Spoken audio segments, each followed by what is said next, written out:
Today is my 111th birthday. I am 11-1 today. Hooray! Hooray! Many happy returns! They shouted, and they hammered joyously on the tables. Bilbo was doing splendidly. This was the sort of stuff they liked, short and obvious. I hope you are all enjoying yourselves as much as I am. Deafening cheers, cries of yes and no, noises of trumpets and horns, pipes and flutes and other musical instruments. There were, as has been said, many young hobbits present. Hundreds of musical crackers had been pulled. Most of them bore the mark Dale on them, which did not convey much to most of the hobbits, but they all agreed they were marvellous crackers. They contained instruments, small but of perfect make and enchanting tones.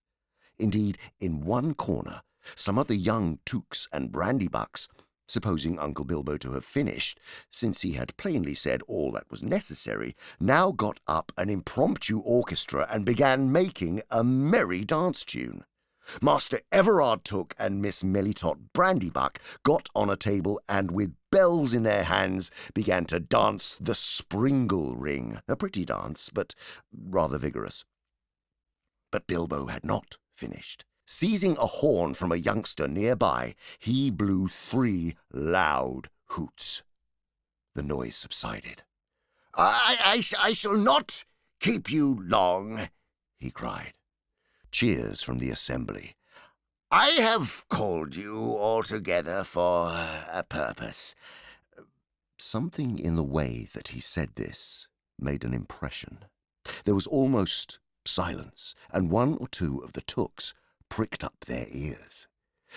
"Indeed, for 3 purposes. First of all, to tell you that I am immensely fond of you all, and that 11 years is too short a time to live among such excellent and admirable hobbits." Tremendous outburst of approval. "I don't know half of you half as well as I should like, and I like less than half of you as well as you deserve." This was unexpected and rather difficult. There was some scattered clapping, but most of them were trying to work it out and see if it came to a compliment. "Secondly, to celebrate my birthday." Cheers again.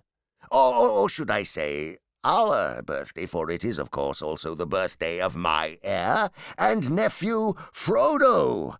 He comes of age and into his inheritance today. Some perfunctory clapping by the elders, and some loud shouts of, "Frodo! Frodo! Jolly old Frodo!" from the juniors.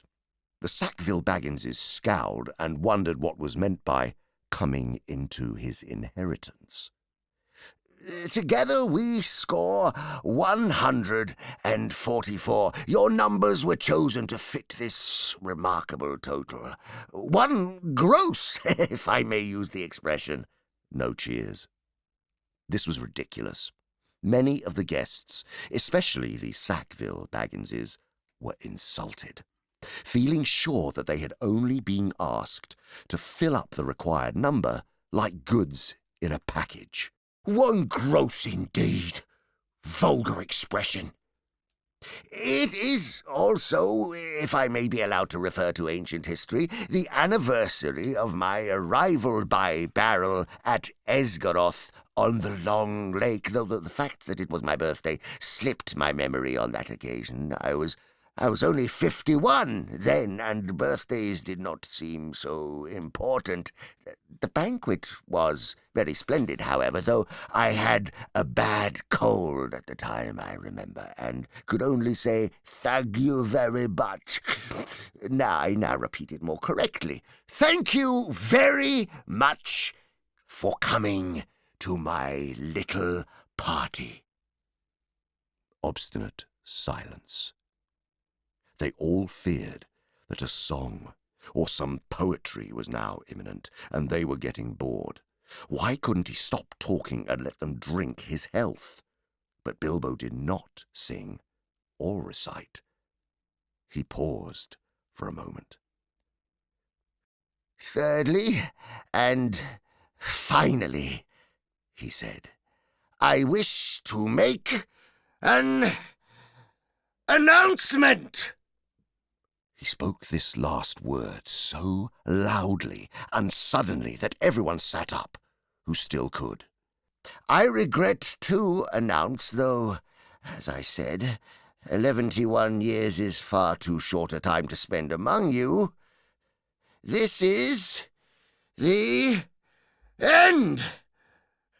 I am going. I am leaving. Now! Goodbye!"